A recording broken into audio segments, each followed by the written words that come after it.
everybody. All right, and if any of you are familiar with how Zoom works, if you just want to put in the chat where you're joining from, and also, you know, mention what the weather's like, because it is spring, and so we're starting to get more and more, you know, nice, nice news of it's actually sunny, it's actually nice. Uh, it's very warm here in Vancouver yesterday. I guess I'm in Burnaby right now. Um, I'm just going to give it a couple minutes just for everyone to join. I can see some of you have already found the camera function. That's lovely. So nice to see your faces.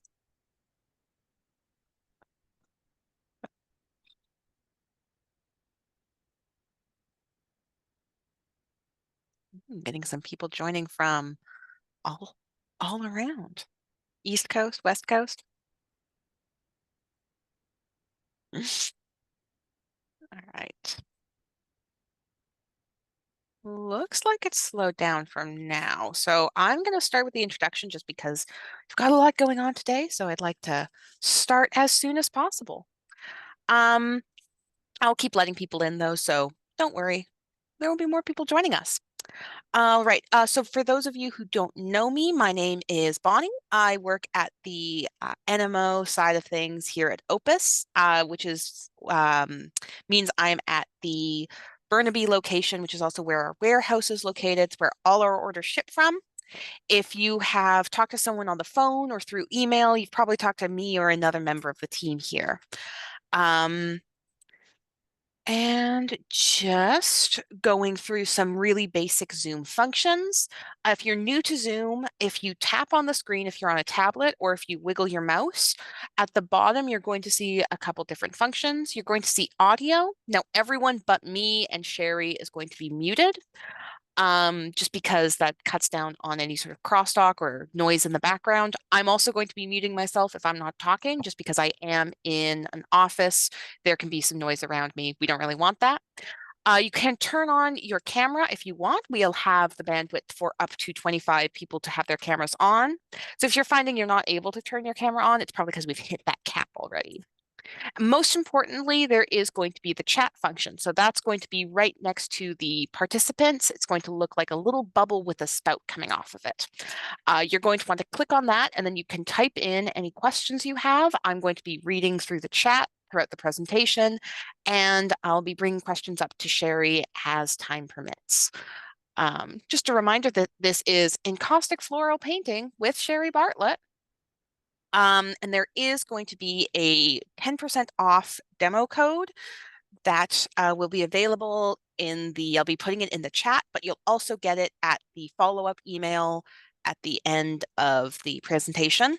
That'll probably go out at around 12:30 1. And then we'll also have a link to all of Shary's social media. And if you have any other questions, feel free to reach out to us here at Opus, or you can ask me directly in the chat. I'm always happy to help. All right, and with all of that done and out of the way, I'm going to turn it over to Shary. You see me okay? Can you hear me? All good? All You looks can hear good. All looks good. me? Perfect. You can see up above. Hi, everybody. I can see a lot of familiar names. So thank you so much for joining me on this beautiful day when you could be out amongst the flowers. I appreciate that you're joining me. I am very passionate about beeswax and about flowers. So I wanted to share my excitement and hopefully get you interested in encaustic. And I have been a mixed media artist for about 20 years. I discovered encaustic around that time, and I just fell in love with it. It's a fascinating medium that just adapts to all kinds of different mixed media, both two-dimensional and three-dimensional. And I'm going to share my excitement and some techniques today with you. I teach both in Vancouver in person, and I also teach online. And I'll tell you a little bit more about that in a few minutes, or at the end of the session. I also happen to be having a hands-on try a hands-on demo this weekend on Saturday in my studio at 1000 Parker Street as part of First Saturday. So that's an open studio time. So if you wanted to actually come in and try Encaustic, I would welcome you to join me. I'm going to talk to you today about what Encaustic is and give you a very brief history. Why I think it's a perfect medium to explore florals. I'll talk a little bit about materials and supplies and how to use Encaustic, how to add color and surface texture, and how to carve into it. I'm going to show you a bit of a slideshow as I'm going through the presentation of some of the work that I've done, both 2- and 3-dimensionally. And I'll talk about studio safety and also care of your encaustic work. So I wanted to talk, first of all, not everybody is familiar with what encaustic is. So I wanted to speak briefly to that. Encaustic is a combination of beeswax and damar resin. Damar resin is not synthetic resin, but it is a natural resin, kind of like tree sap. It comes from trees. And as you know, beeswax is usually yellow because of the pollen, but we use beeswax that has the pollen removed. So usually you can make your own encaustic medium, but many of us just use these prepared pellets of encaustic wax, which is a combination of a beeswax with a little bit of damar resin. It's usually about an 8 or a 9-to-1 ratio. So these are made by R&F Paints and by Jacquard when they're sold by Opus. We also add, this makes for a higher melting point, and also the wax can be buffed to a beautiful shine. So you'll see that when I start showing you some of the paintings that I've done. So encaustic is a Greek word that means to burn in, because wax obviously has to be heated in order to be applied. It has an ancient history beginning in about 500 BCE. And some of you may have heard of the Fayum portraits that were found in tombs in Egypt. They were painted around 100 BCE or AD rather, and they are portraits of individuals. And I have some pictures I'll show you in a sec. Portraits of people that were wrapped into the mummies when the people passed away. And the colors of the wax and the textures are perfectly intact after all that time. So we call encaustic the longest lasting painting medium. But because it was so labor intensive, of course, electricity wasn't around then, it really fell out of favor. People used to have to work over a fire or coals and embers to heat the wax. So it didn't become popular again until about the 1950s with Jasper Johns, later on Tony Sherman, a Canadian painter who did portraits using encaustic. It became a very, very popular medium in the early 2000s. And that's when I fell in love with it. So I'm going to show you a couple of pictures of the Fayum portraits. And I'm just going to share my screen here.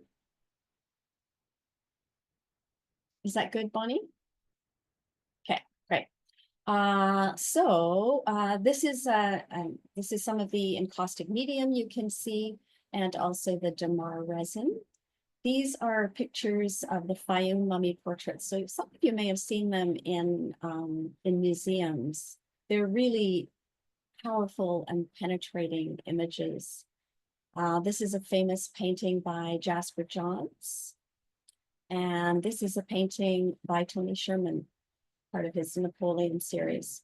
So you will see with encaustic, and probably you can see overhead here, the heated medium. Usually we use pots, little containers to melt the wax. And then we use usually a painted, like a pancake palette. We use basically like you would use a watercolor palette or oil painting palette. So I am going to go back to overhead. So I'm going to stop share here. Sorry, I'm not as familiar with this. So is that good, Bonnie? Yes, You and you want me to put this overhead. on? Yeah, Well, yeah, sure. yeah. Yeah, yeah, that's good. Um, all right, so I just wanted to say a quick word also. Actually, you can put me back on. Sorry. I wanted to say a quick word about why wax is the perfect medium for interpreting florals. As artists, because it's a natural material, the resin and the beeswax, it's perfect, I think, for interpreting natural themes. And as artists and art lovers, we really love flowers. Many of us, obviously, if you're here, you're probably a flower lover. And we love them for a lot of emotional and psychological and cultural reasons, one of which is that they're so beautiful and they kind of capture impermanence as they change from bud to blossom to passing, their that beautiful ephemeral quality as they die.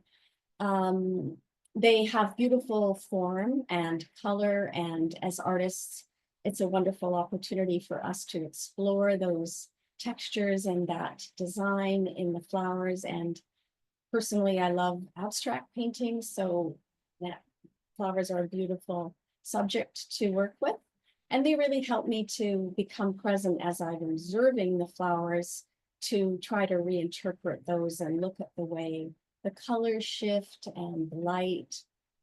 They're also, encaustic and flowers are a perfect connection to the senses because encaustic smells beautiful. It smells like honey, reminds us of nature.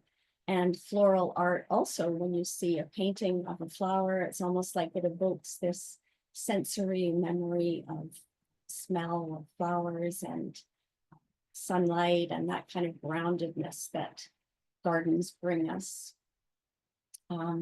Also that sense of calm. I think that's one of the reasons we love painting and seeing flowers on our walls. And also flowers bring back memories. They hold places in them. They hold a sense of tradition, and they're deeply personal, but also universally kind of resonant. Also very symbolic. Throughout history, flowers carry this significance. They symbolize love or birth or renewal, and they kind of bring up a sense of resilience and a model of resilience in a way. And they evoke a very strong emotional response with us. And I thought I would just say a personal word this week about how flowers have been really powerfully striking me. I live half a block from the location where the Lapu Lapu Festival took place.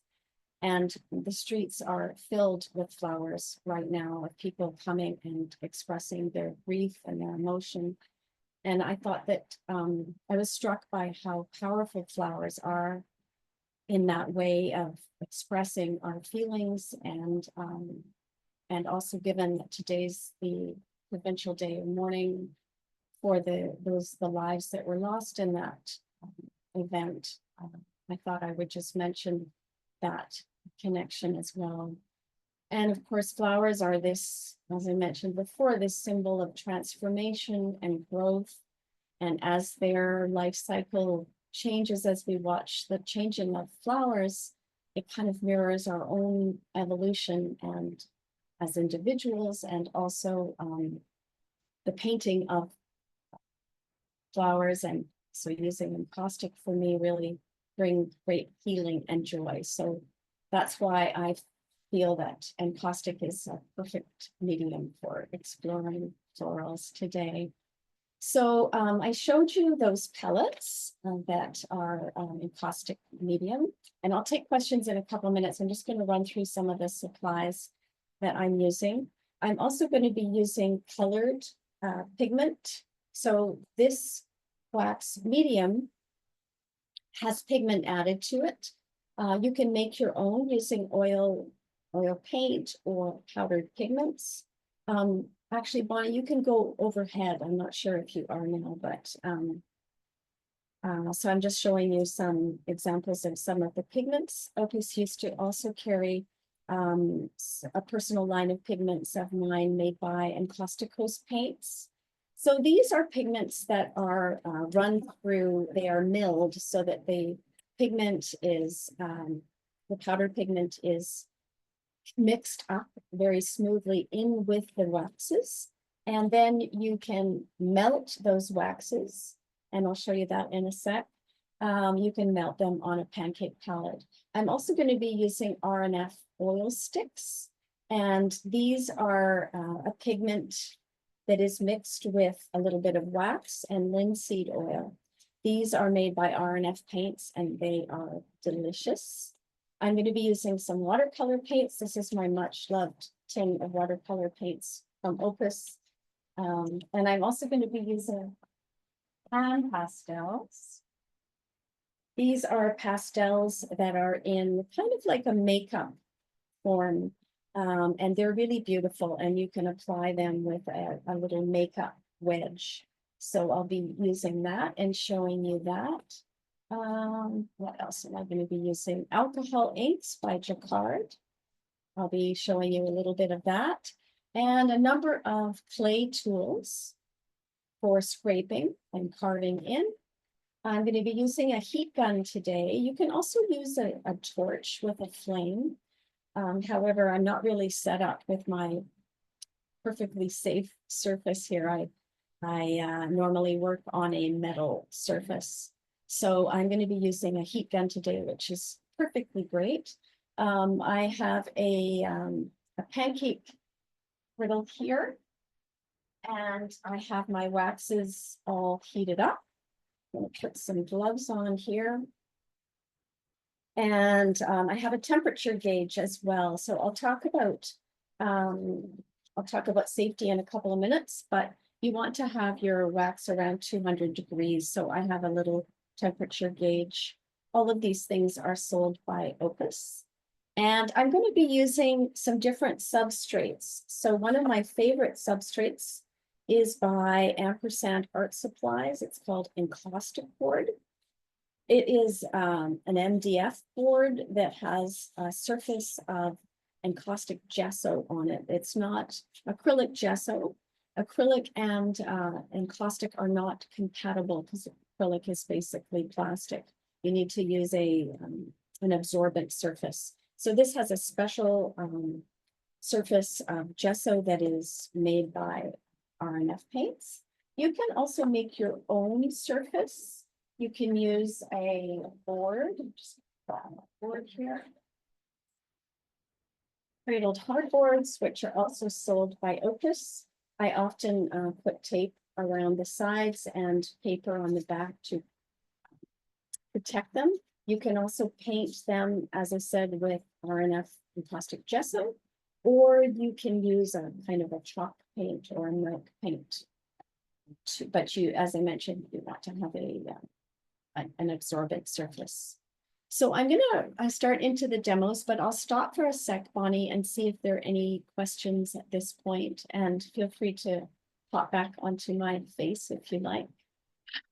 There's no questions yet. I did just want to remind people that or let people know that we actually currently have a promotion going on. So if you buy $50 worth of Opus brand canvas or cradle panel, the cradle panel in particular is going to be good for encaustic.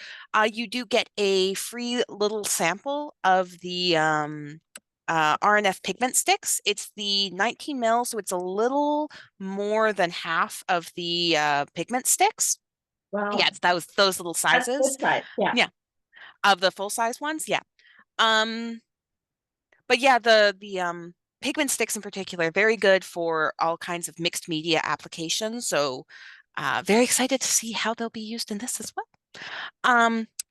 Yeah, and if anyone does have questions, once again, feel free to put them in the chat. I am happy to keep my eyes on that.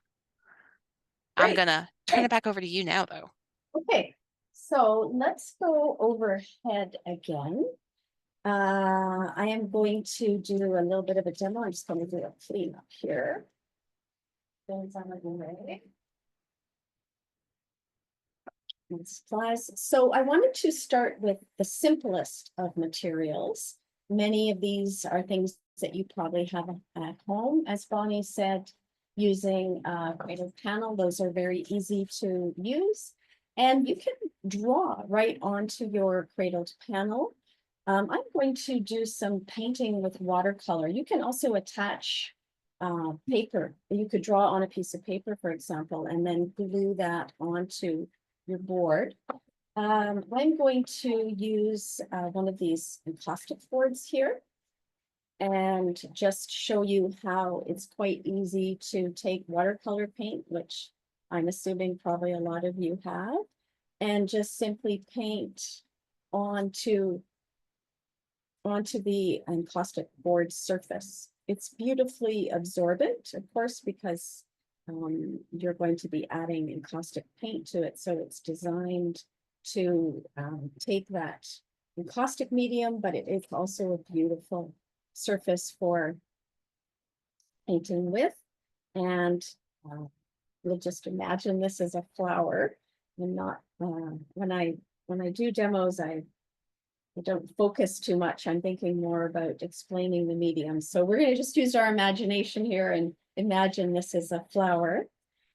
So what you would do would be to let that painting dry. So I've got one here that's already dried.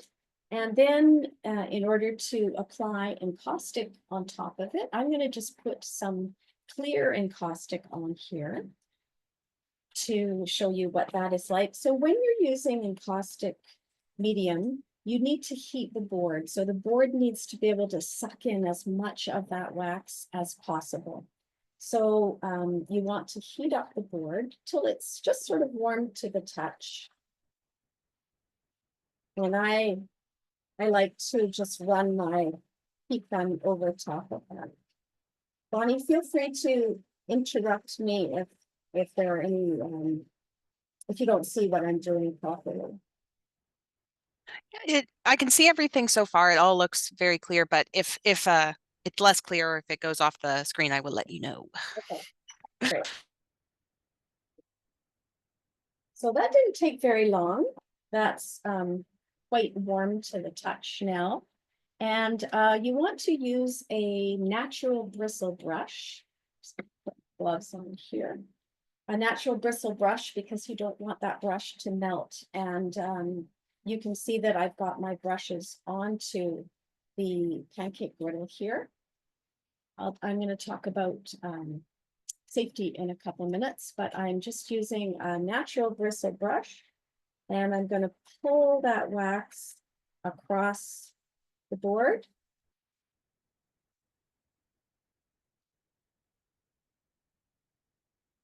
And when wax comes in contact with the board, it just cools immediately. So I think you can probably see there the texture of those brush strokes.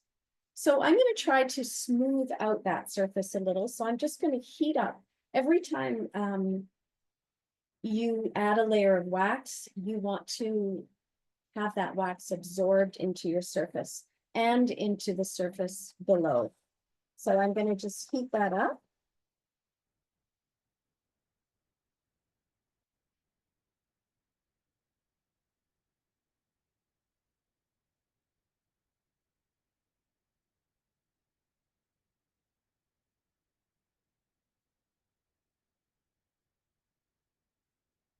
And I'm going to bring that up to the camera so you can see it a bit more closely. I'm just going to let it cool. Obviously, if you pick up a warm board with wax on it, it can sort of cool. So you can see here, hopefully, that some of the areas I've gotten kind of smooth and some of them you can still see the brush strokes. There was a bit less wax on this side. So what I'm going to do is turn this over in the other direction. It's warm now, so I don't need to heat it up anymore. I'm going to dip my brush into the wax and pull the wax across that board again. And as I said, with every layer of wax, you want to fuse it to the one below. So I'm going to heat it up again, and that's going to attach the wax to the previous layer of wax.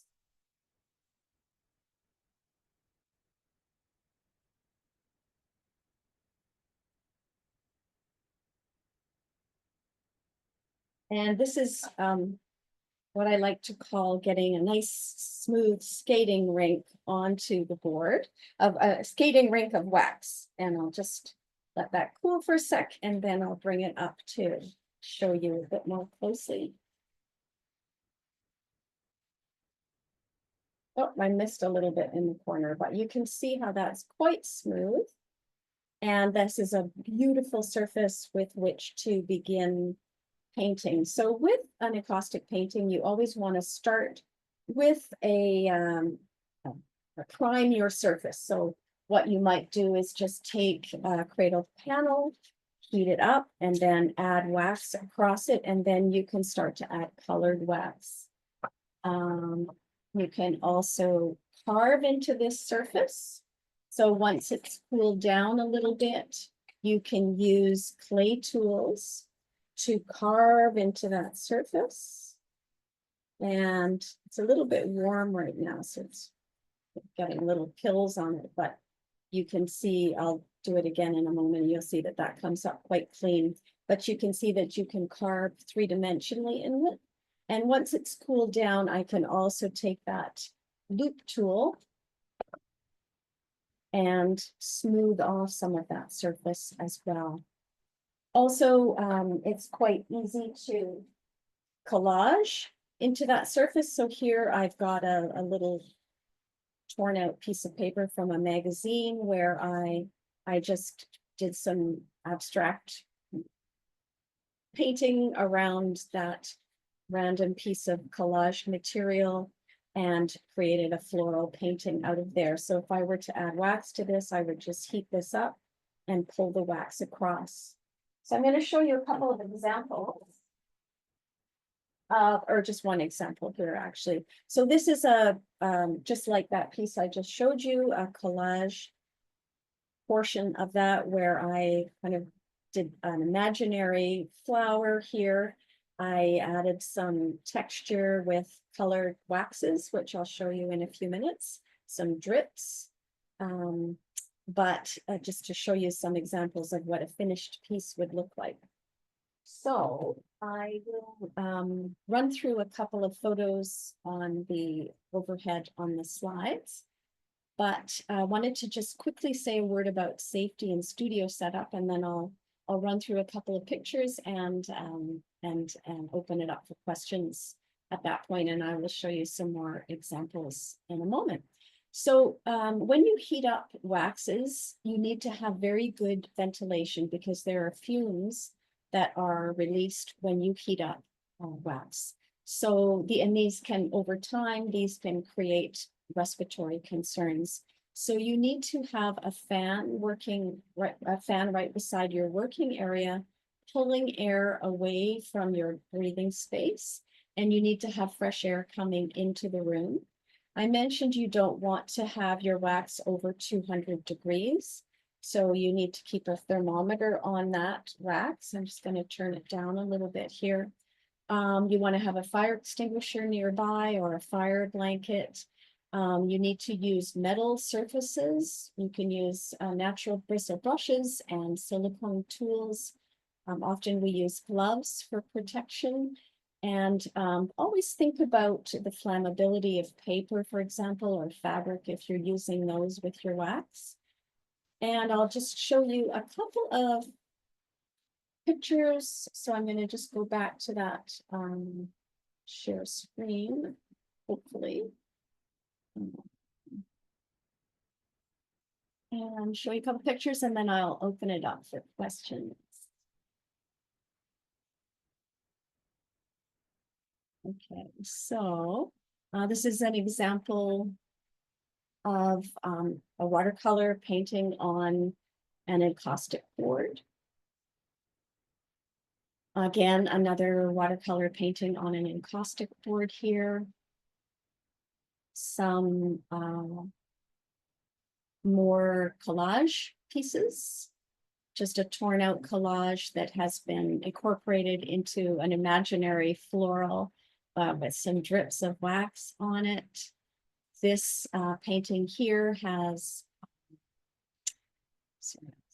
I can't move that away, sorry. This has RNF pigment sticks on it, which I'll show you in a moment.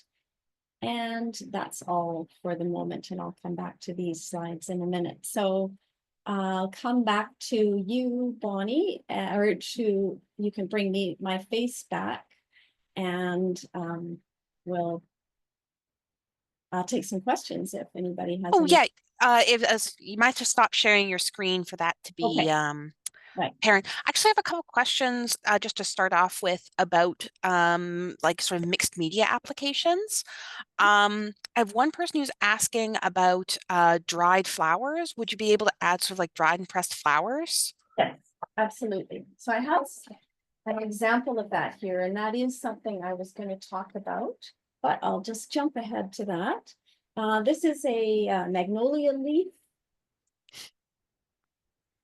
This is also another painting with a magnolia leaf into it. So with flowers, you want to make sure that they're dry, because otherwise, if they're moist, they can get moldy actually in between the seal of the wax. So I often dry my flowers in telephone books, because we don't use telephone books anymore, but I have several that I've kept because they're great for drying flowers, or some people have flower presses, for example. Those are great too.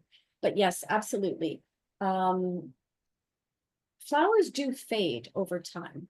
So if you had a beautiful dried hydrangea, for example, you know, some of those beautiful leaves, they dry quite flat, but they do fade over time. So that's something to be aware of. But absolutely, you can use flowers. Also, you can do some great work. I'm not sure, I might have a picture that I put in the slideshow for later of pressing, taking a green leaf, for example, something that's got a lot of veins in it, pressing it into that warm wax, and then pulling it out, and it leaves a beautiful three-dimensional impression. Ooh, so very much like using not just the like the color of the leaves, but like also the leaf as a tool for leaving impressions, really working with like the 3D aspect of it. Exactly. Yes. I do also have a question about the like uh someone's found that they do dried flowers, but they find that they fade over time. Is there a way to prevent that, or is that just, yeah, is it No, inevitable? no, there really isn't. And that's one thing I was going to say at the end about encaustic. You can't put a UV sealant or anything on it. Encaustic needs to be that top layer. And also, it's not compatible with synthetics like a spray, for example. Mm. So encaustic itself, as the colors will last, depending on, you know, you want to be careful where you're putting your encaustic, well, as with any fine artwork, you don't want to have it in direct sunlight and exposed to the UV lights, but flowers will fade, and there's nothing you can do about that, except Mm. put it in a place away from the light. But we can enjoy them while they're around, and also even when they do fade a little bit, they still have a beautiful three-dimensional impression with them. And then actually, on that same note about the different coatings, I have a comment asking about certain magazines, because they've got this sort of glossier paper to them. Are they just not going to be suitable for encaustic? Do you want more of like a porous natural paper? Great question. Yeah. Yes, ideally you have a porous natural paper. However, um, I have successfully used all of those pictures I showed you with Collage. Those are directly pages from a magazine. If you were to take like a cover of a magazine that's very highly glossy with like a plastic surface on it, that would not be compatible, but the paper itself is still quite porous. So if it's not got that kind of seal on it, you can probably get away with it. You cannot use, just in case that's another question coming, you can't put encaustic over acrylic paintings or acrylic paint. However, it is compatible with oil paint. So if you had an oil painting, especially if you're like me, I have a lot of failed paintings around. And so sometimes adding a layer of wax to that and adding color, encaustic color is a great way to bring new life on oil painting. And how about sort of like if you had like fabrics, so let's say like some synthetic fabrics, would those work as well? Right. I'm going to show you some Okay. examples and pictures of synthetic fabric or fabric, really. I do have a piece that I'll show you as I'm working through, but yes, I have successfully used synthetic fabric because I'm just, when I use it, actually, I will just grab it. I have some bigger pictures of some of them, but this is a little tiny example here that I have. This is a synthetic fabric. And I took that fabric and I dipped it into the wax. So I had a big, like a frying pan, electric frying pan, where I dipped the fabric in and then I molded it. If I were to take my heat gun to the fabric, it would melt, which would be toxic, which would not be a great idea. And it would also be flammable. But you can use natural or synthetic fabrics if you're doing something like that and you're just working with them three-dimensionally. Did that answer the question, Bonnie? Yes, yes, it does. I think that's all for now. We have a couple questions, but I think I'll save them for later. Okay. Oh, I do actually have one. Is there a trick you have for telling, like, let's say someone gifted you a bunch of brushes and they're not certain if they're synthetic or natural. Is there a way for you to find out, or is it probably best to just get ones that you know are natural? Well, you could ask Opus to help you. Certainly, like with fabric, for example, one of the ways that I would test if a fabric was synthetic or natural would be to take a little thread of it and try to burn it. So if you did that very carefully outside and maybe plucked a little hair from the brush, if it's a synthetic brush, it will just kind of singe and burn right. Well, if it's a natural brush, it will smell kind of like burned hair. If it's a synthetic brush, it will kind of melt. So I'm sure you've seen that before with plasticky things, but there is a certain risk to that, I suppose, lighting up a little. Yeah. The other thing is that if you were putting it on, I mean, I have done this before and made a mistake with a brush, and it is just simply started to melt, like to sort of the bristles on the brush will kind of shrink up, and then I know that it's a synthetic brush. Gonna say, very, very brief tangent. I used to work at a vintage clothing store, and one of the ways that we would always tell if it was synthetic or natural is we would do like a hem test where we would like you said, sort of burn a tiny bit of the hem just to be like, is it going to melt or not? And I was like, oh, I didn't know you could do that. I was like, of course you should do that for brushes as well. It's very universal. Well, there we go. Except you don't want to be spending money on a dress that has this hem that's all You have to be very careful about it. Got to do it in a very invisible place. great. Great. Well, good to know. Good. All right. I wanted to also show you to speak to photographs, because that might be, no, actually, I'm going to jump ahead and do some colors first, and then I'll talk about putting wax onto photographs.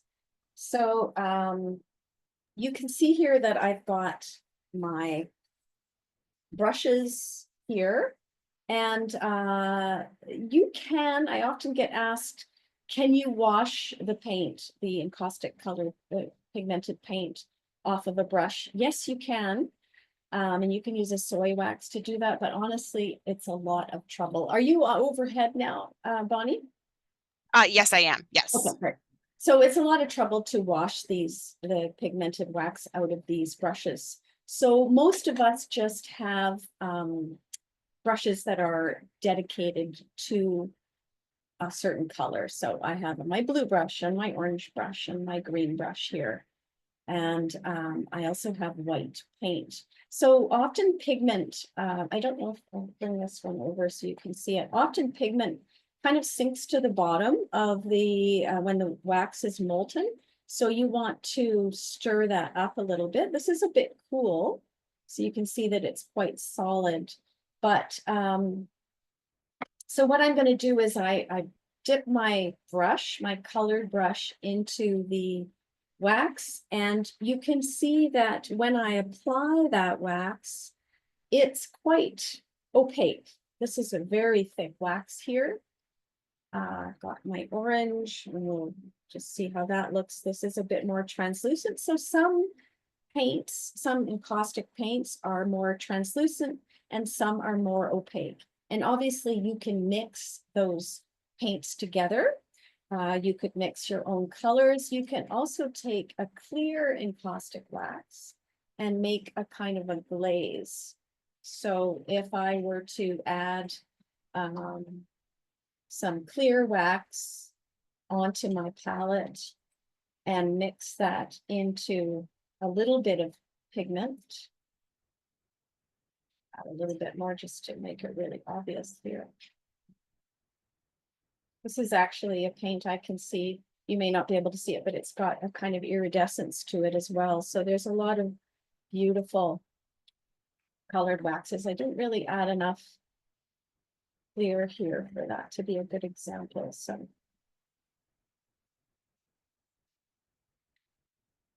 you can see here that you can make these glazes. Hopefully that's clear. So the more clear wax that you add, the more you end up with a kind of a clear glaze. So that's one of the beautiful things about encaustic too. You can layer upon layer. Really make a total mess here. Show you some of the beauty of encaustic as well. So you can layer upon layer. And when you add the wax, as I mentioned, every time you put a layer of wax on, you want to heat that up. So if I heat this just lightly, I'll hold it up so you can see that a little bit. If I just heat it until it's got a bit of a shine to it, that is enough fusing to attach the colored wax that I added here to the wax underneath it.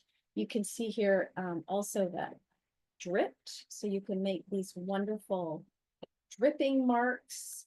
You can see some of the texture here in the wax. I can just heat that up, and that's enough to fuse it. The other beautiful, very fun thing you can do with wax is you can fuse it so that the colors start to meld together. So if I use this a lot,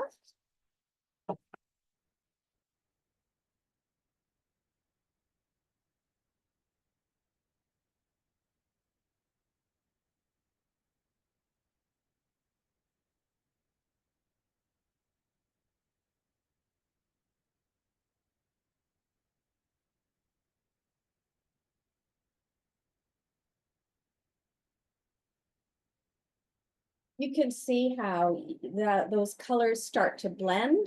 And I can also, you know, one of the beauties of encaustic is you kind of decide, okay, this is a good place to stop. So I really like what's happening here with those, that layering. I really like this bleeding effect. I can also move the wax by pointing my heat gun against it.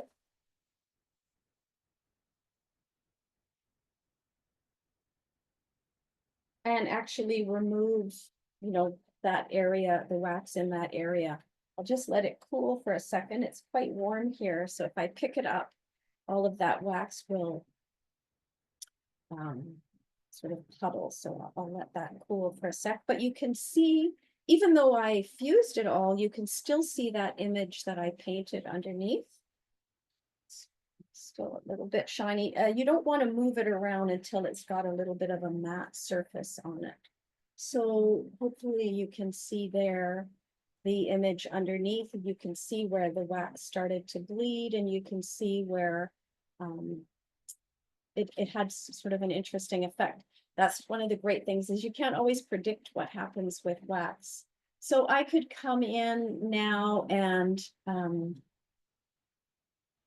drip, add some drips in there. So there's an endless amount of possibilities of layering and texturing. I'm going to keep that up because I've added it in. And when it's cooled in a moment, maybe I'll just grab this one.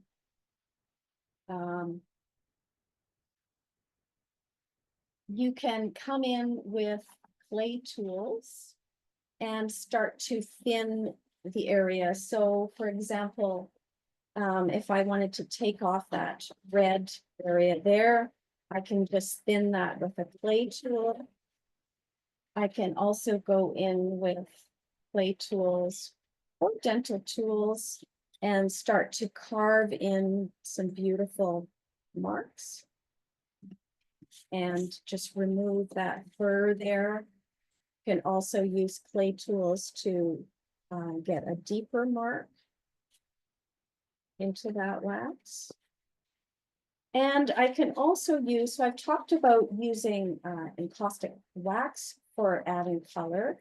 I can also add color using these pigment sticks. So what you want to do, pigment sticks, like oil sticks in general, have a bit of a skin that forms on them. So you want to peel that skin away. And you want to make sure that you get rid of that skin, because I have areas of my carpet where I've forgotten to clean this up, and it's hard to get it out of the carpet. So you take the skin off, and then you can use a finger or a brush, and you can, for example, add that pigment into the surface of the wax. If I wanted, I could pull up some of that pigment on the surface so that I have that pigment stick that's soaked down into that lower surface of the wax. Here I've just left it up on the surface. So again, with wax, every layer and the pigment has to be fused into the wax. So if I lightly fuse this,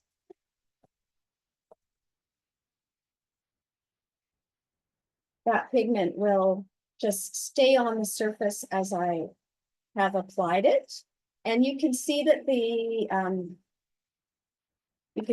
the wax is now shiny. So I know that that thin layer of RNF pigment sticks has soaked into the surface of the wax. If I overfuse it, so if I fuse it too much,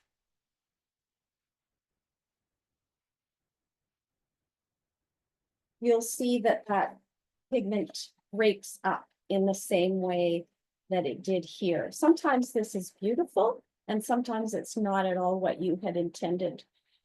So it's a fun thing to play with. And also here, as I've pushed the pigment sticks down into that lower surface, if I just lightly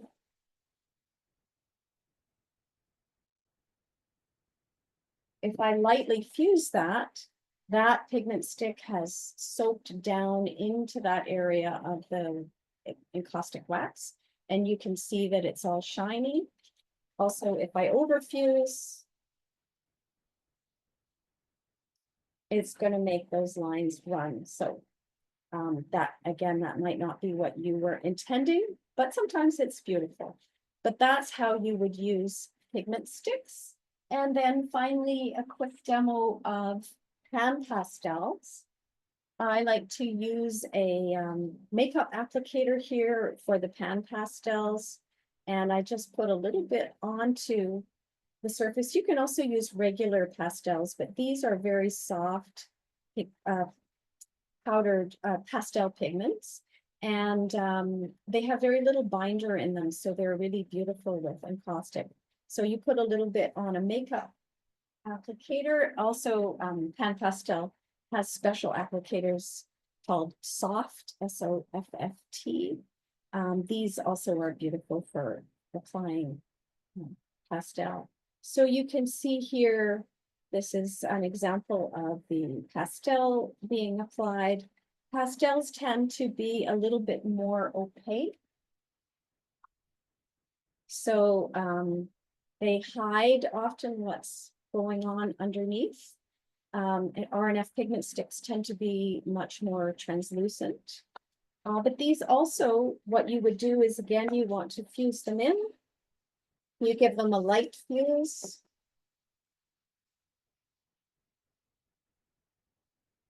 And if you give them a light fuse, they will stay as you intended them in place. If you overfuse them,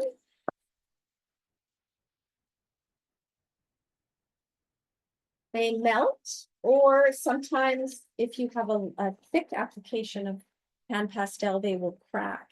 And I'll show you an example of that in a couple of minutes.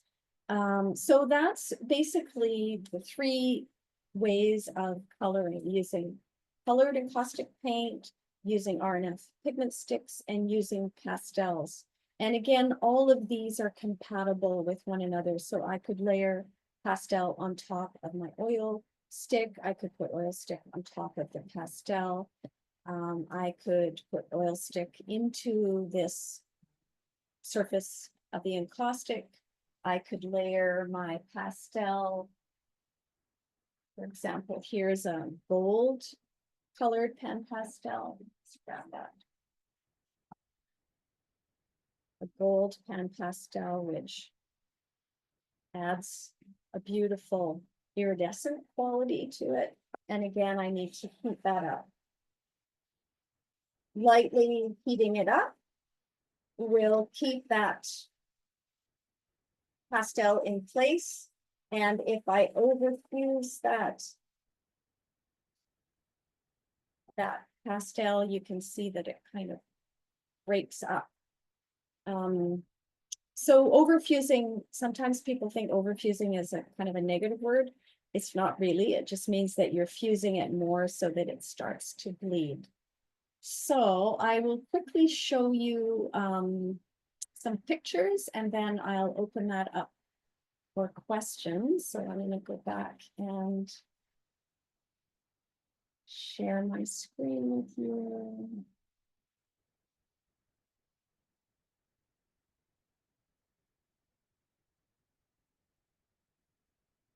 And sorry about the different Zoom messages there. Okay, photographs. So I'll show you a couple of photographs. I forgot to mention that, but you can also add wax on top of photographs. So you can also here, you can't see it too closely, but I've taken oil sticks and carved into that photograph surface. So I've got a photograph, I've added wax on top, clear wax, and then I've carved into there with that dental tool and pushed iridescent pigment sticks into there.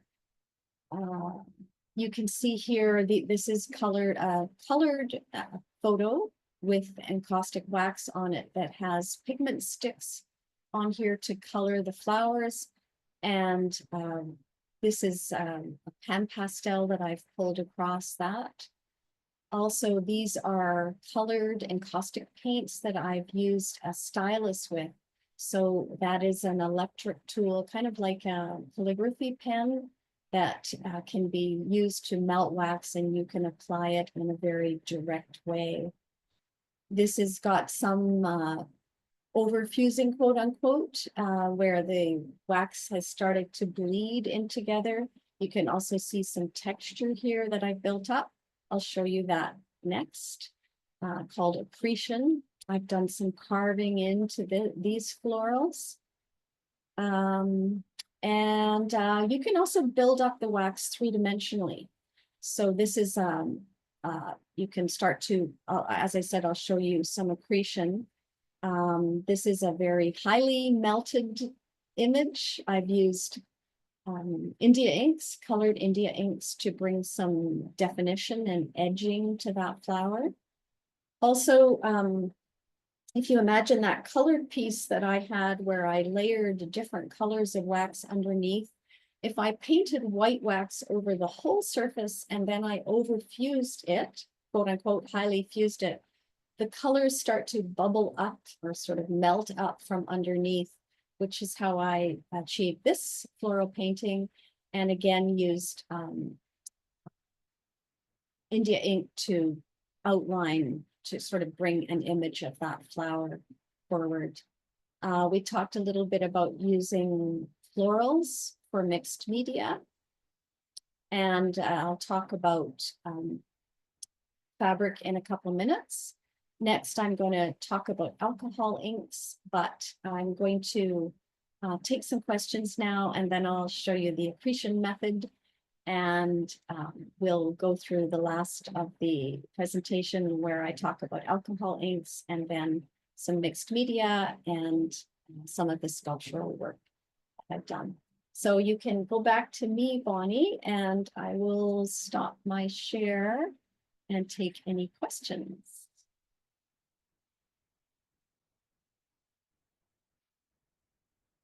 Okay, I'm not hearing you for some reason. Bonnie, Because I'm still muted. Whoopsies. hey, That's there what you go. happens. I You're was going doing to say we well. have questions about the chalk pastel. So would you recommend sort of working in layers? So like adding colors in chalk pastel and then adding another layer of wax, or like fusing it and then layering on top of that? Would that sort of be your recommendation? I recommend playing around and seeing. Mhm. All of those things are possible. So you can, it is a little harder sometimes if you've got a thick layer of oil stick on there. You want to make sure that that oil stick is really soaked into the wax surface Mhm. so that it's nice and shiny everywhere before you add the oil, the pan pastel or the powdered pastel. But yes, you can layer. There's not really a rule about what, how much you can layer on there. I'm just seeing that my battery is low here, so I'm just gonna plug that in. Oh, okay. Sorry to go off screen for a sec, but No just feel free problem. to add the question and I'll answer in a sec. Um, I'm looking. Oh, so we have some people who are wondering about the photographs. Are you using are they sort of image transfers, or are you using photographic paper? So sort of how would you work with a photograph in an encaustic sense? Great, good question. I am actually doing a series of online videos on that subject right now. But basically, you want to print your photograph onto a matte piece of cardstock. So again, you want to have a surface of the photograph that is absorbent. So you don't want to have a high gloss photo, like a plasticky kind of photo. You can use either photo paper, like my favorite photo paper is an Epson presentation matte paper. So that's a paper that has some chemicals on the surface in order to soak up the inkjet. But you can use inkjet, laser jet, you can use photocopies. You can also do photo transfers, which is another subject. If we have time, I'll do a demo for you of that. But a photo transfer is done on an encaustic surface, very much like an acrylic transfer. And I'm sure a lot of you are familiar with that, where you, as I said, I'll do a demo if we do have time, but essentially you take a photocopy or a laser image.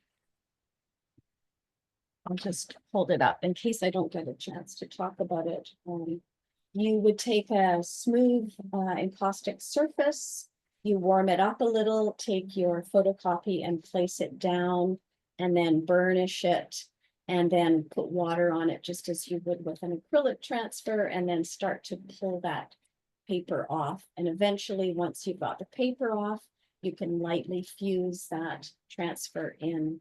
And you always end up, as with acrylic transfers, you end up with a mirror image of that So that would need to be a photocopy or a laser print.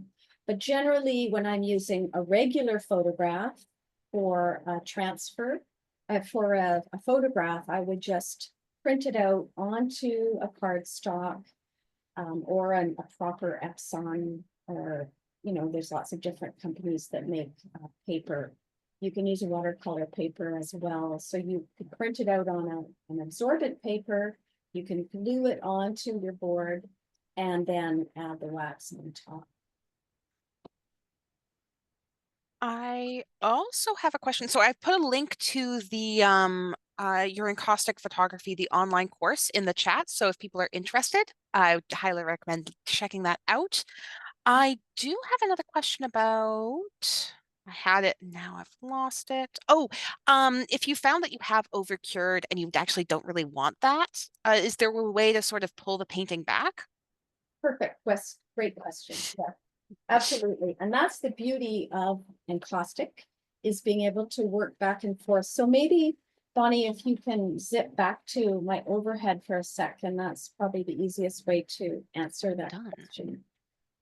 So with my loop tool here, actually over screen over, I can pull this back. So as soon as I scrape off some of that, and this is one of the great things about layering as well. So I can pull back any of that surface that I don't like. And you get a wonderful, wonderful layering of that color, for example. Also, let's say I didn't want these little orange dots on here. I can scrape them away. Generally, it's easier and better to scrape when the painting is a little cooler. Otherwise, if you start digging into that painting when it's very warm, you just end up with a big divot on there. So you can see here how I've just taken all of those dots off of there, that dripping. So you can endlessly build up as long as you are fusing in between each layer. You can build up and you can also take away. So again, I can come in here and with these boards, I can pull, and with an encaustic, with a cradle panel as well, you can see that I can carve in and go right back down to the surface, which is also really beautiful. So this is where I carved in here. And also, I'm going to be hard to tell on this here, I think, but you can perhaps sense the three-dimensionality of that. So had I shown you, here's another example here with some three-dimensionality that I've built up. See if I can put that on the screen. Yeah, so hopefully you can see some of that three-dimensional surface. So that's another beautiful thing about encaustic, is being able to build up that surface three-dimensionally on there. This actually has a stamp. So I took an Indonesian Jap stamp and pressed that into the wax. But you can also build up beautiful layers with what's called accretion. Accretion. So you can take a brush with some colored wax on it and then just lightly pull that across. So you can see here, hopefully, that I've got quite a, it's kind of hard to show, but there's quite a textured surface that I've just put on there. I'm going to pull that wax over top again. Again, I want to try to fuse it. Just a little light fuse. I'll put a couple more layers on and hopefully you'll be able to see that a little bit better.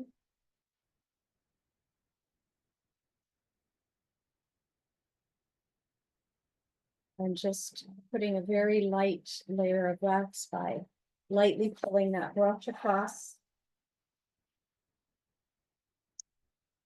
Doing a little light fusing, and I'll pull some orange on here too, so you can really see the build up. the wax and the accretion. So see if you can see that three-dimensionality there. It's a little bit hard to communicate on Zoom, but there's a lot of surface texture there. So that's another way of building up three-dimensionally. And again, if I decided I didn't like that, I just have to scrape away.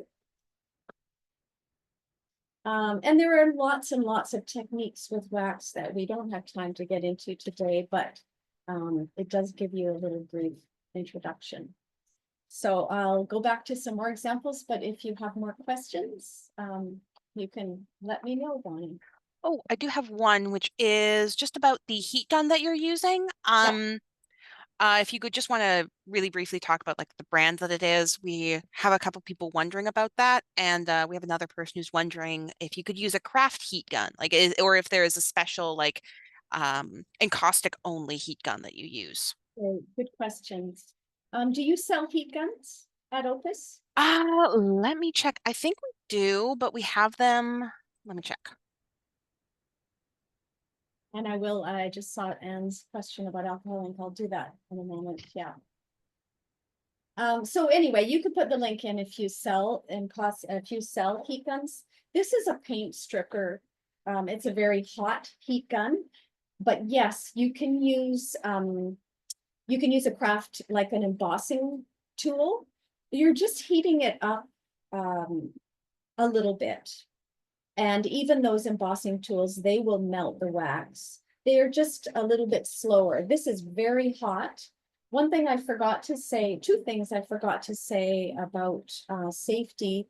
One is that this is one of the most dangerous parts of encaustic painting is bumping yourself with the end of the hot tools. So it's a good idea to have a special place out of the way.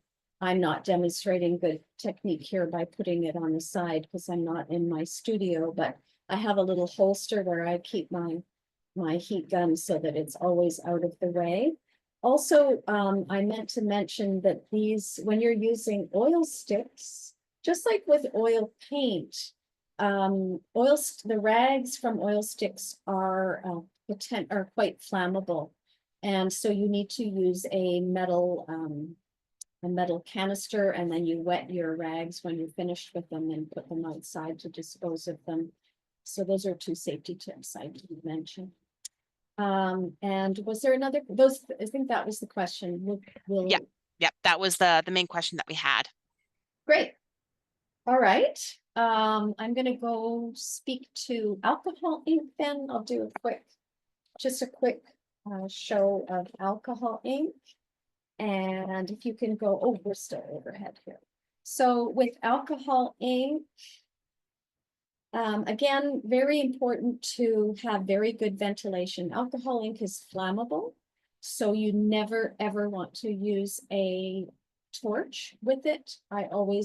Well, actually, that's not completely true. I'm going to take that back. You have to be very careful with a torch and make sure you're in a very, you can work outside or you can work on a metal table. When I'm using alcohol ink, I want to have very good ventilation. And I often just use the alcohol ink right out of the bottle here. This is a Pinata ink. And you can spread that ink. You can also use rubbing alcohol or an alcohol ink blending solution to spread those inks. I do actually use a torch with these. If I use a heat gun, what I find is it just tends to move the wax around.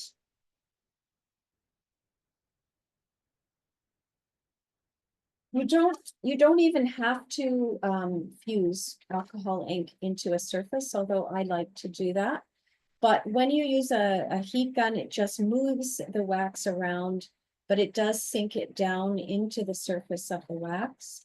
If you use a torch, which again, I won't be using here today because I'm not set up for the flammability of a torch, but if you use a torch, what happens is that it starts to break up the surface of the alcohol. So you get these wonderful sort of pools of paint of ink that break up. You get a wonderful crackling kind of effect. It reacts in a very unexpected way chemically with the wax on the surface. So it's also very unpredictable, but I love the quite, often quite floral images that come from that. But just be very careful that you have good ventilation and good safe environment for heating that up with the torch. I do have some other pictures. I'll show you in a few minutes of some work that I've done with alcohol ink. I also have an online course that explores that. And I did mention also the electric stylus. So you can see I did some drips earlier just with my paint, where you could see that I dripped. A stylus is a much more specific tool where you can draw lines with it. And I'll show you some images with that, where I can really control where those lines are applied. One thing to say about alcohol ink is that it is quite fugitive, which means that it will fade quite easily, especially if it's put in the sun. India ink, on the other hand, does not fade because it's a pigment based. It's not ink based. It's not dye based, rather, it's pigment based, but it doesn't have the translucence that alcohol ink does. So I'll quickly go back and show you, I'll share my screen and show you a few images with alcohol ink.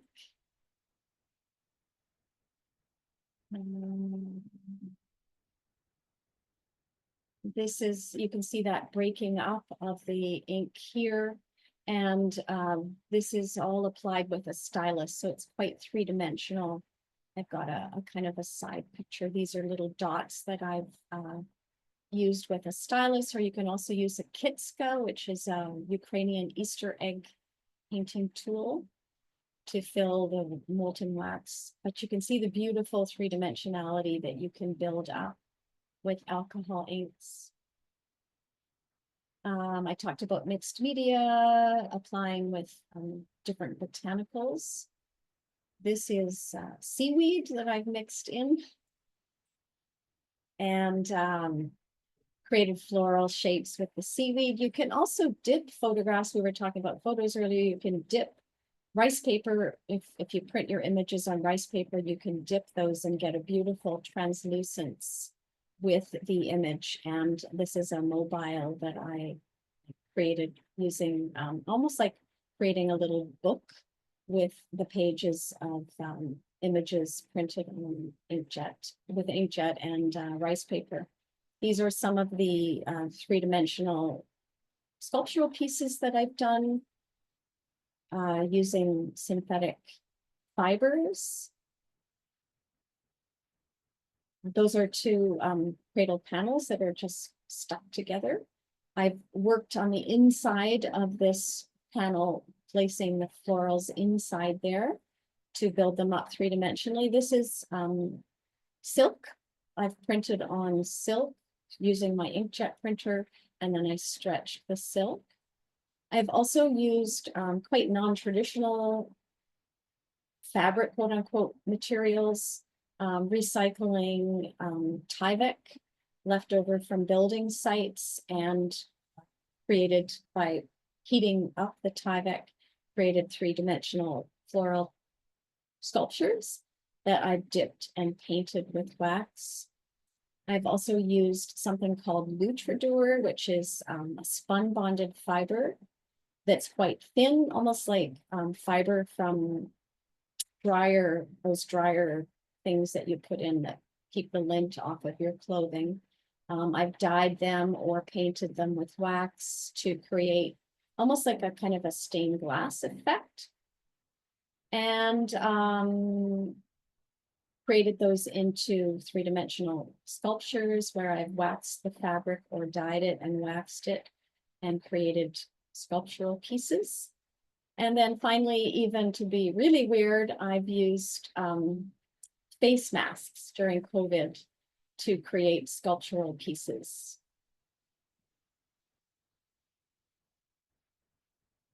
So you might be able to recognize those.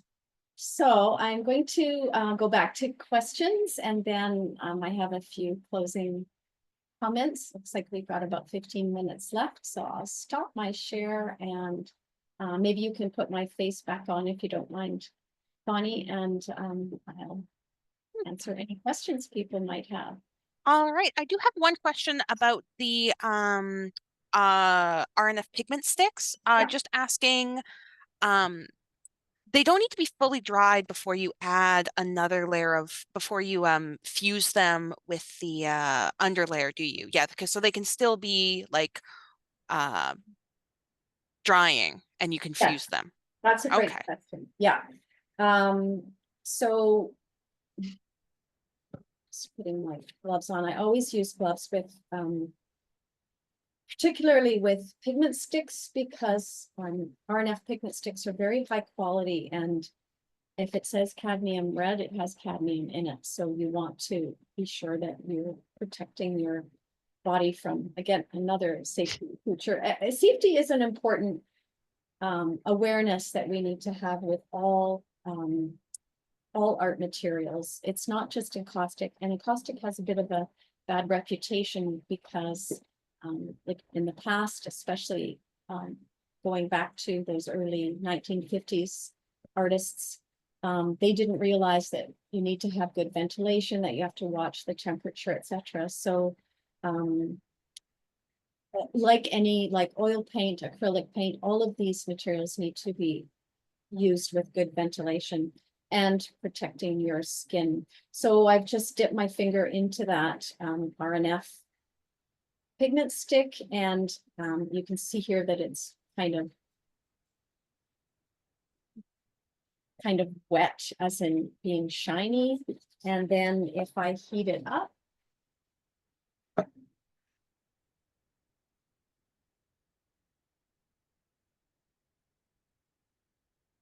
it's going to fuse it into the wax. I'll just show you that in a sec.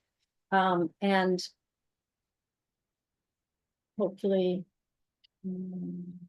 you can see, kind of hard to see, but it's kind of gone matte now because it's soaked into the wax surface. So now I can add another pigment stick on there, or I can add pan pastel.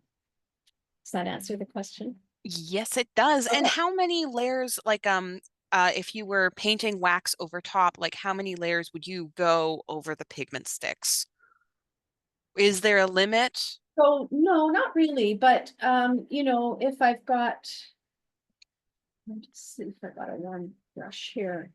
If I'm using a very opaque paint over with wax, you can see that it just hides, oops, hides the pigment stick that's underneath there. So you can add endless layers. If I had put more of a glaze on there, like if I've had very little pigment and just a lot of clear wax, you'd be able to see that pigment stick underneath.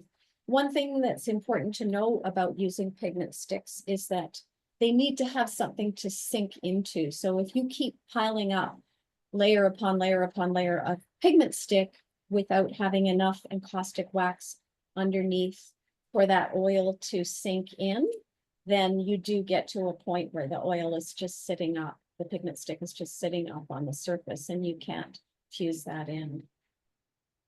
But encaustic is Oh, beautiful because you can layer it. That's one of its most attractive do you characteristics. find, is there sort of like a minimum amount of layers that you find that's necessary to sort of have that depth for encaustic, or? No, I mean, I guess if I went back to like this initial demo that we did, I like to have a couple of layers of encaustic on there, just because it ends up giving a smooth surface that I can smooth over, although as you can see here, texture is also a great thing to have. I like to have at least 2 layers on there just because I can get that kind of equal surface of translucence through there, but you can build up endlessly. If I keep layering this clear wax on top of here endlessly, the more that I add wax in there, I'll put a bunch of wax on without fusing, just so you can see that. Maybe if you just go overhead for 1 sec, Bonnie, it'll be easier. Just gonna, there we go. So here you can see if I keep adding many layers of wax on there, it will end up obscuring the image underneath. So that's something to be aware of. As you're adding more layers, it does obscure. But you can add many layers of wax as long as you're fusing in between. There does come a point where you've got so many layers of wax built up that it becomes slightly fragile. So that's something to be aware of, but this kind of building up of wax is really beautiful. It's one of the things I love about encaustic. So maybe you can go back to my screen, and if there are other questions, and I'll just save a little bit of time at the end just to show you a couple more slides of images. I do have a couple other questions. I have one about the, so is India ink, does it behave any differently than acrylic ink, or is it very similar? It's kind of similar. Acrylic ink, one of the great things about acrylic ink is you can add, you can mix in acrylic medium, for example, with acrylic ink. And with India ink, you can get it in different colors. I have thinned it before with alcohol rubbing, with isopropyl alcohol, 90% isopropyl alcohol, or also with Sarah Colors medium. I think you sell Sarah Colors as well. There's a Yes. one that Sarah Colors makes that's like a clear medium. You can mix that if you want to get a glaze with India ink, colored India ink. Generally, when I use black India ink, I just use it straight up because I'm looking for that sharp line, and I often use a dip pen black India ink. I do also have a question. You mainly are working on boards or cradled panels. I have someone who has sort of a multimedia paper. If you primed that with the encaustic gesso, would you be able to do encaustic over it, or is paper not sturdy enough to hold up? That's a great question. You can add an encaustic gesso on paper, but actually paper is obviously very absorbent. So you can paint right on the paper, especially if it's a absorbent rice paper or a very heavy rice paper, or like an Arches oil medium kind of paper. Paper will go translucent. So you saw that kind of mobile that I showed you. But paper is quite absorbent. The only thing with paper is if you start building up layer upon layer upon layer, that because the paper is quite, it's going to bend, you could build up so many layers that the wax is going to pop off, which is why we use a solid board for painting. And to that end, I do have another question. Oh, once the piece is finished, are they the person who's asking the question is like, are they sort of soft or and susceptible to sort of damage or being nicked or anything? Great, good question. Yes, and that kind of brings me to the last section that I wanted to speak to, which is the care of encaustic.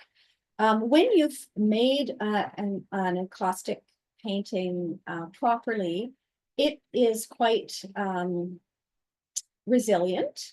But if it were exposed to very hot environments, then obviously it becomes less sturdy and it could melt.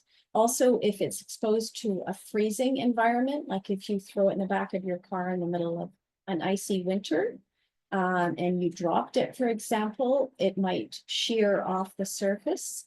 So you want to keep it out of the sun. You don't want to put your encaustic paintings over a fireplace. You can buff them occasionally. So I usually have a soft cloth. I didn't bring one, so I'm just going to use my paper towel here, but maybe if you can do overhead for 1 sec, Bonnie.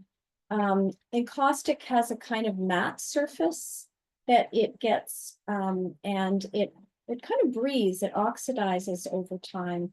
So what you want to do is buff up the wax when it's cooled down. So you can see it's kind of matte right now. And if you use a soft cloth that's not going to scratch the surface, you can buff it. Sorry about that. Buff it quite vigorously, and I'm throwing away everything's falling over on my art table here. If you buff it vigorously, and I'm not going to do it too much here because everything is getting jiggled around, but hopefully you can see that shiny surface, and it will become even more shiny as I buff it a bit more vigorously. It ends up getting this beautiful translucent glass-like surface. And so every once in a while you want to just buff up your encaustic painting to bring up that surface. And I wanted to say a couple closing words, Bonnie. I know that we just have a couple minutes left. Are there any more questions that I haven't answered? There was one from a while back that I've just remembered. Have you ever added sort of like mica pigments, so Pearl X pigments, to the encaustic mediums, and how do you find that works? Yes, you can add them. Have you got my face back on? I can't. Yes, yeah. Can add them into the molten beeswax. You can also take your finger, dip your finger in them, for example, and then rub them onto the surface, and they're beautiful. They add a beautiful surface texture.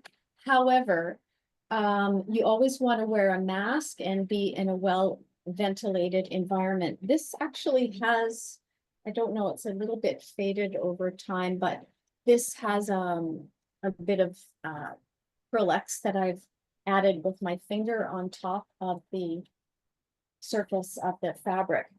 I was doing a photo shoot for a book several years ago, and the sunlight, as I was doing the demo for this piece, the sunlight was just coming in as I was working with the Pearl X pigments, and I could see this cloud of Pearl X around me, which made me aware of how easily the powder from any pigments are distributed in the air. And when you get those in your lungs, they don't go away. So we need to be very careful about them. Yeah, and that goes for any dry pigment that you're working with. So exactly. You have to have proper, not again, just like a face mask, like in my artwork, you have to have a proper mask that's going to protect you from breathing that in.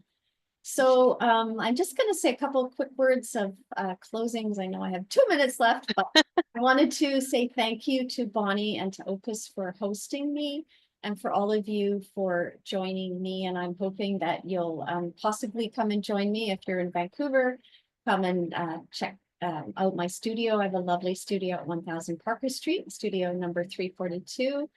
And I hope that I've inspired you to see how beautiful flowers are, and how interpreting their ephemeral impermanence is really a beautiful way to work with encaustic, and to explore the colors and the textures that are possible with all these different media that I shared with you today. And how you can sort of get into that gestural, very tactile. That's one of the things I love about encaustic, is it's so tactile, hands-on, building up those textures and that three-dimensionality, and also the joy, of course, that making art brings to all of us. So please check out on my website my in-person classes. I've got many that are in June and July this year, between 1 day and 4 days. Collage and paper and book arts and photo encaustic, everything's there. Also, I'm teaching at a Canadian Encaustic conference in Owen Sound in Ontario. which if you're into caustic is great.